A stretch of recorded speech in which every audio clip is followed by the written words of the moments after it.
After months of no COVID-19 cases outside of hotel quarantine, South Australians learned of some worrying developments on Sunday.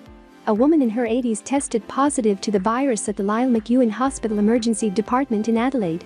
It soon became apparent the woman had caught the virus from her daughter, a cleaner at the Peppers medi-hotel in the Adelaide CBD, one of several sites across the city where international travelers undergo isolation. By Monday, most of the woman's extended family were considered to be COVID cases, and contact tracing was underway at dozens of sites across the city. By Tuesday, the cluster had expanded to include 2 security guards who had worked at the Peppers Hotel.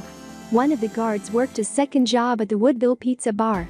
About the same time, another case of COVID-19 emerged, a worker at a separate CBD quarantine hotel, the Stamford. Contact tracers initially struggled to identify the source of transmission. But after interviewing the Stamford worker, established he had ordered takeaway from the pizza bar. The pizza linked this development alarmed health authorities.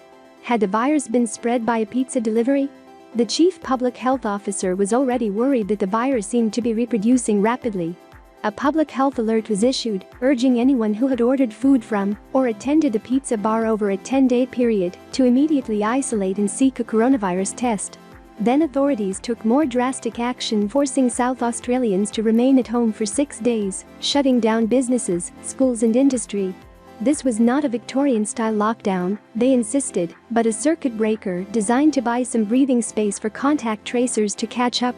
Tellingly, the closure also included takeaway food outlets, which had remained open through earlier shutdowns. The lie exposed with the state lockdown and contact tracing happening at a furious rate, not everything was adding up. Soon it became clear. At a press conference on Friday morning, the Premier Stephen Marshall dropped a bombshell, revealing police investigations had established that the alleged pizza customer had lied.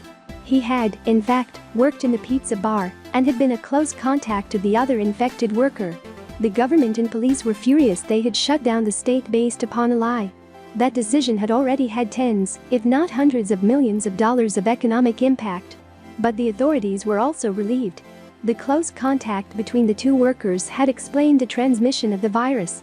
It was far less likely the virus could be spreading throughout the community untracked.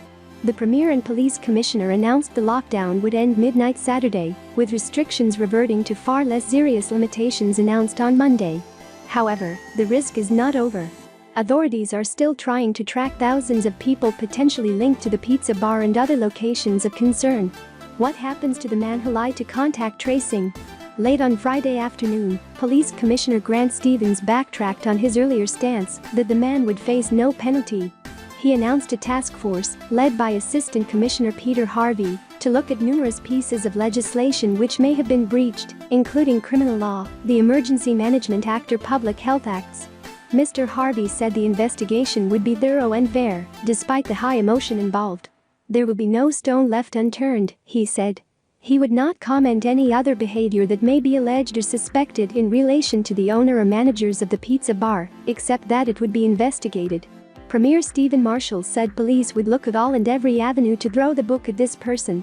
He said the task force was set up to look at all and every aspect of the evidence that was provided and the consequences that have ensued from there.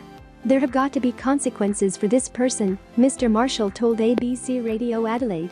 Police are yet to reveal what they understand to be the man's motivations. However, they are prepared for recriminations. A police car remains parked outside the Woodville Pizza Bar.